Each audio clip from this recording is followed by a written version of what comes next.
ভোগ নেওয়া হয়। আচ্ছা আচ্ছা।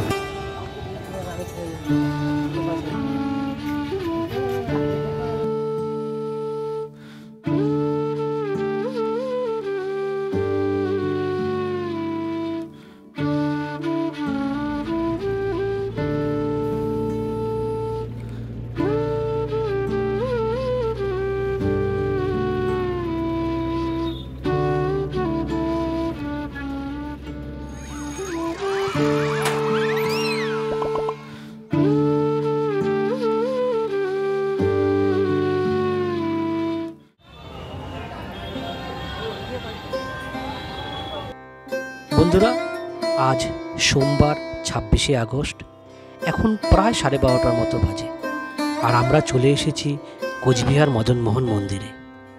আপনারা তো জানেন মন্দিরটি কোচবিহার শহরের একদম প্রাণকেন্দ্রে অবস্থিত।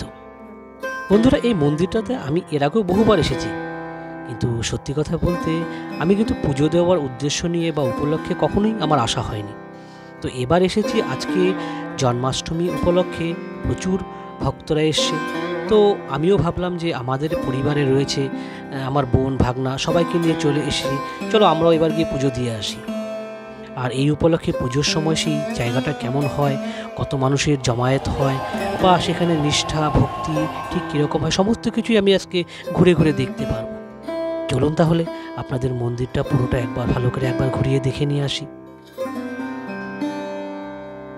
আপনারা নিশ্চয়ই দেখতে পাচ্ছেন কি পরিমাণ ভক্তের ভিড় হয়েছে, কিন্তু এটাই কিন্তু যথেষ্ট ভিড় নয়। যত বেলা গড়িয়ে আসছে ভিড়ের পরিমাণ তত বাড়ছে। ওই দেখুন, দূর থেকে কিন্তু আমরা মদনমোহনকে দেখতে পাচ্ছি।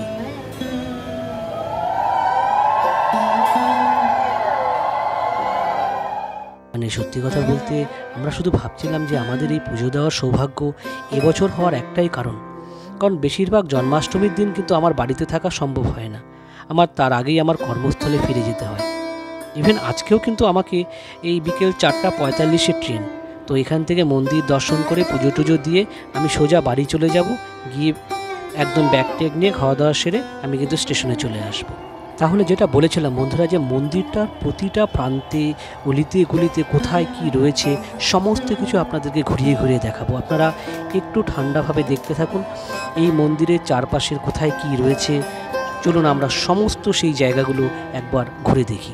বন্ধুরা, আমিও এর আগে প্রায় 2-3বার এসেছি। যখনই কোচবিহার বেড়াতে এসেছি তখনই মদনমোহনকে দর্শন করে গেছি, কিন্তু জন্মাষ্টমীর মতো এরকম পূর্ণ দিনে এরকম মন্দিরে পুজো দেওয়ার সৌভাগ্য আমার এই প্রথমবার। হ্যাঁ, যেটা বলছিলাম, চলুন তাহলে আমরা কিন্তু মন্দিরের সেই ডান পাশের যে বাগান সংলগ্ন যে জায়গাটা রয়েছে সেই জায়গাটা আপনাদের একবার ঘুরিয়ে দেখাই। এখানেও একটি মন্দির রয়েছে। হ্যাঁ, এখানে রয়েছে মা ভবানী মন্দির, কিন্তু মন্দিরের যে ভেতরের যে মায়া যেখানে রয়েছে আমার বেশ কিছুটা অন্ধকার মতন মনে হলো। তার জন্য কি হলো, মাকে ভালোভাবে আপনাদের দেখাতে পারলাম না।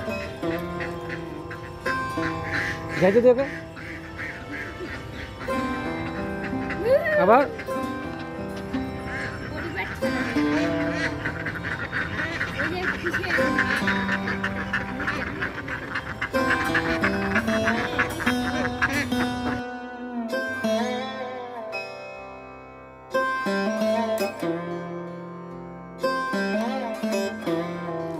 মন্দিরের এটাই বোধহয় শেষ প্রান্ত, মানে ডান দিকে যাওয়ার পর এখানে আমরা দেখতে পাচ্ছি একটি তুলসী বেদি ও তার সামনেই রাখা রয়েছে বজরংবলীকে।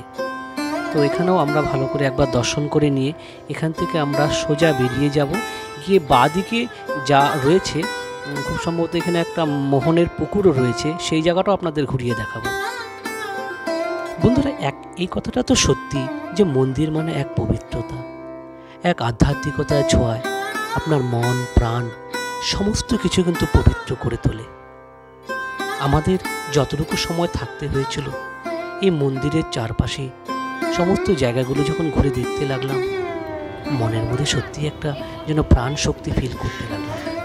এক অসম্ভব সুন্দর জায়গা, শান্ত নির্মল পরিবেশ, চারিদিকে সবুজের ছটা, এক মনোরম দিন।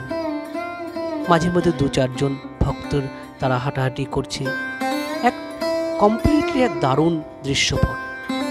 হ্যাঁ, এই সেই মোহনের যে পুকুর যেটা আপনাকে বলেছিলাম, সেটাই আপনাদের দেখাতে নিয়ে এসে আমার ভাগনা ভেবেছিল যে সেখানে মোহন বোধহয় মুখ তুলে রয়েছে এখানে।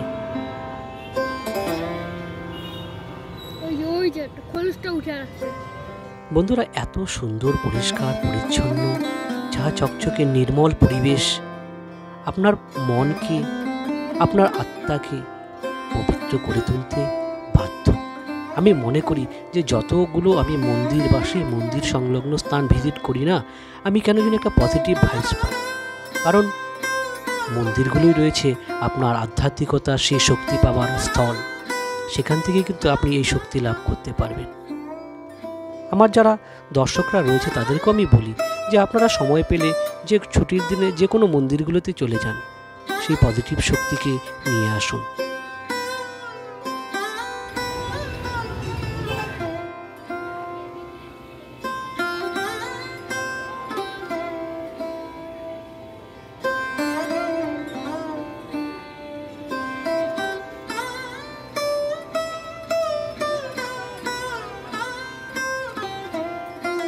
চলুন মন্দিরটা ঘুরে দেখতে দেখতে এই মন্দিরের ইতিহাস সম্পর্কে দু চার কথা জেনে নিই। মন্দিরটি প্রায় 206 বছরের পুরনো। 1889 খ্রিস্টাব্দে মন্দিরটি প্রতিষ্ঠা করেছিলেন কোচ মহারাজা নৃপেন্দ্র নারায়ণ।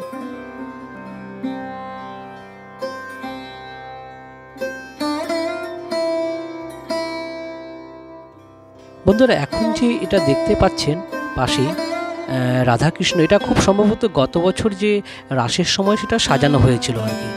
আর এটা ঠিক যে রাসের সময় আপনারা যদি কখনো আসেন দেখতে পারবেন এই যে ঘরটা রয়েছে, এই ঘরগুলো মন্দিরের চারপাশে বেষ্টন করে আছে। আর এই ঘরগুলোতেই সেই রাসের সময় বিভিন্ন রকমভাবে সাজানো হয়।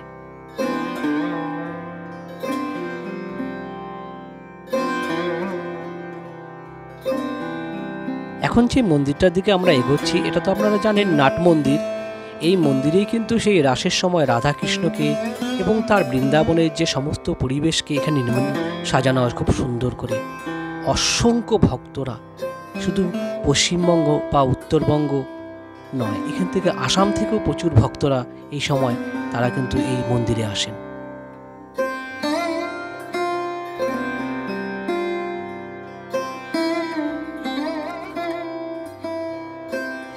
এই যে ঘরগুলো দেখছেন, এই ঘরগুলোতেই কিন্তু ভগবান কৃষ্ণের বাল্যবেলার বিভিন্ন অবতার বা বিভিন্ন লীলাগুলো রয়েছে, সেখানে খুব সুন্দর করে মুরালের মাধ্যমে, মূর্তির মাধ্যমে ফুটিয়ে তোলা হয়। এক অপূর্ব দৃশ্যপট আপনারা দেখতে পাবেন যদি কখনো আপনারা রাসের সময় আসেন। এখানে আমরা অনেক ভক্তকে দেখতে পাচ্ছি, হয়তোবা এখানে একটু ছায়া আছে, তাই পুজো টুজো দিয়ে এসে তারা বোধহয় বিশ্রাম নিচ্ছে। তো চলুন তাহলে, আমরা তো এই প্রান্তটা অলরেডি ঘুরে ফেললাম। এবার চলুন মন্দিরের ডান পাশে যে রন্ধনশালা রয়েছে, সেই রন্ধনশালা, সেখানে মানুষের যে বিশ্রাম কক্ষ বা সেখানে যে মানুষ অনেকেই সেখানে জমায়েত হয় সেই পুজো দেওয়ার উপলক্ষে, সেই জায়গাগুলো একবার ঘুরিয়ে নিয়ে আসি।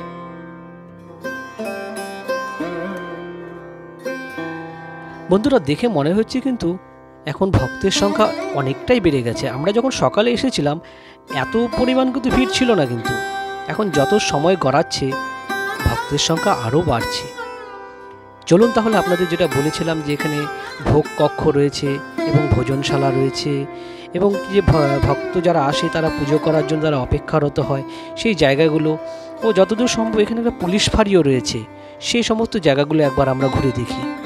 তো আগে আমরা চলি সবার ফার্স্টে সেই রন্ধনকক্ষ, ভোজনশালা, সেখানে একবার গিয়ে ঘুরে আসি। আমি কর্তৃপক্ষের দৃষ্টি আকর্ষণ করব যে এখানে পানীয় জলের জায়গাটা কিন্তু মোটেই হাইজিনিক বলে মনে হচ্ছে না। দেখুন কতটা নোংরা হয়ে আছে। বন্ধুরা, এই সেই ভোজন কক্ষ, আর এখানেই ভোগ বিতরণ করা হয়। দেখুন বন্ধুরা, এই ভোজন কক্ষটা এবং ভোজনালয় সংলগ্ন জায়গাটা কিন্তু বিরাট বড় এলাকা নিয়ে। আমার মনে হচ্ছে এখানে তো প্রায় প্রচুর মানুষ একসাথে বসে কিন্তু সেই ভোজন করতে পারে আর কি। তো চলুন আমরা এই ভোজন সংক্রান্ত একটু ডিটেলস এই দাদার কাছ থেকে একটু শুনে নিই। ব্যবস্থা, ভোগ দেওয়ার ব্যাপার আলাদা, খাওয়ানোর ব্যাপার আলাদা।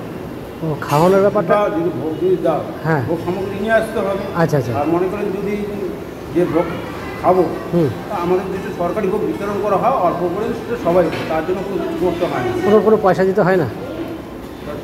ধরেন নিজের দেখতে কি দুটো আড়াইটা বাজতে পারে। আচ্ছা আচ্ছা, ওটা দুটো আড়াইটার দিকে আসতে হয়, ওটার জন্য আলাদা করে তুমি আসো তো? না না, কোনো কুপন কাটার ব্যাপার নেই যে খাওয়ার।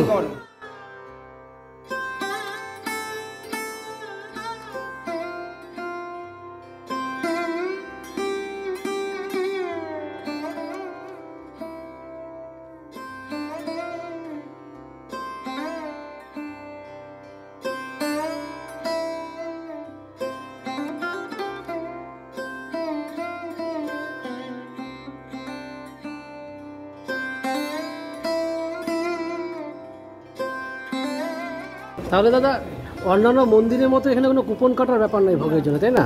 আচ্ছা আচ্ছা, থেকে আড়াইটা বাজে আজকে 2 থেকে। ইঞ্জিনিয়ারিং আমাদের 1টা থেকে 1:30টার মধ্যে ভোগ দেওয়া হয়। আচ্ছা আচ্ছা আচ্ছা, আজকে 2 থেকে আড়াইটা। 2 থেকে আড়াইটা বাজে, কারণ যেহেতু ভোগের প্রেশারটা একটু বেশি আছে। আচ্ছা আচ্ছা। তাহলে বন্ধুরা, আমরা যতদূর জানতে পারলাম, আপনারা শুনলেন যে এখানে ভোগের জন্য কোনো কুপন কাটার ব্যাপার নেই, নির্দিষ্ট সময়ে সেখান থেকে ভোগ দেওয়া হয়, তো সেখানে আপনারা ভোগ কিন্তু গ্রহণ করতে পারবেন। চলুন তাহলে আমরা এই জায়গাটা একবার একটু ভালো করে ঘুরে দেখি। এই তুলসী মণ্ডপ বা এখানে যেখানে ভক্তরা সমাগম করে এখানে অপেক্ষারত হয়। আমার ভাগ্নি কিন্তু আবার সেই সমস্ত ব্যাপারগুলো ফটো ভিডিও করার জন্য সে তার নিজের মোবাইলে তার স্মৃতি সংগ্রহ করছিল। আমরাও সেই জায়গাগুলো ঘুরে দেখি, আর মনে হচ্ছে আমাদের পাড়ার 2-1 পরিচিতের সাথে আমি দেখা পেয়ে গেছি। চলুন একবার পরিচয় করে নিই আর একবার। দেখে আমাদের পাড়ার লোকটা এভাবে দেখা পাওয়া যাবো, বেশ ভালো লাগলো দেখে আর কি। যাকে একটা জিনিস ভালো, তোমার সাথে কে কে আসে? আচ্ছা আচ্ছা আচ্ছা, বাহ,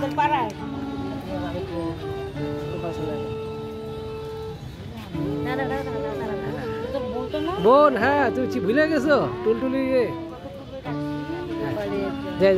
মামি নিয়ে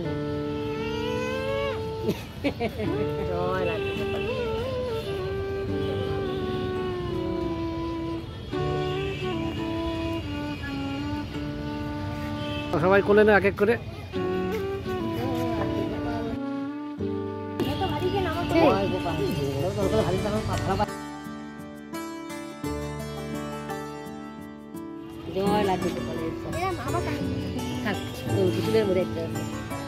যার গোপাল তার পাশেই থাকতে হবে আর কি।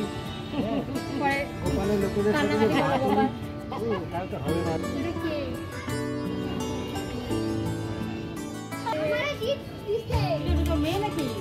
সন্তান, হ্যাঁ, যার সন্তান মা, মা আর ছেলে। সুন্দর, মনে রাখবার ঘরে।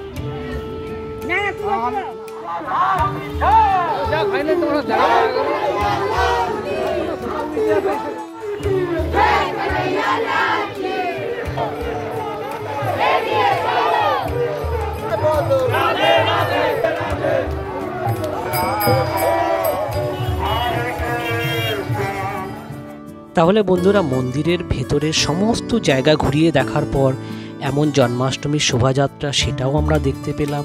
আর এখন আমরা চলে এলাম মদনমোহন বাড়ির ঠিক উল্টো দিকে এই বিশাল আকার দিঘিটির সামনে। এই দিঘিটির নাম বৈরাগী দিঘি। এখান থেকে ওই যে দেখুন আপনারা, মদনমোহন বাড়ির গেটটা কি সুন্দর দেখা যাচ্ছে। বন্ধুরা, লোকমতে প্রচলিত ধারণা রয়েছে এই দিঘিটির জল খুব পবিত্র, তাই সমস্ত শুভ অনুষ্ঠানে কিংবা পূজার কাজে এই দিঘির জলকে খুব বেশি প্রাধান্য দেওয়া হয়। এছাড়াও মদনমোহন বাড়ির সমস্ত পুজোর ক্ষেত্রেও এই দিঘির জল ব্যবহার করা হয়।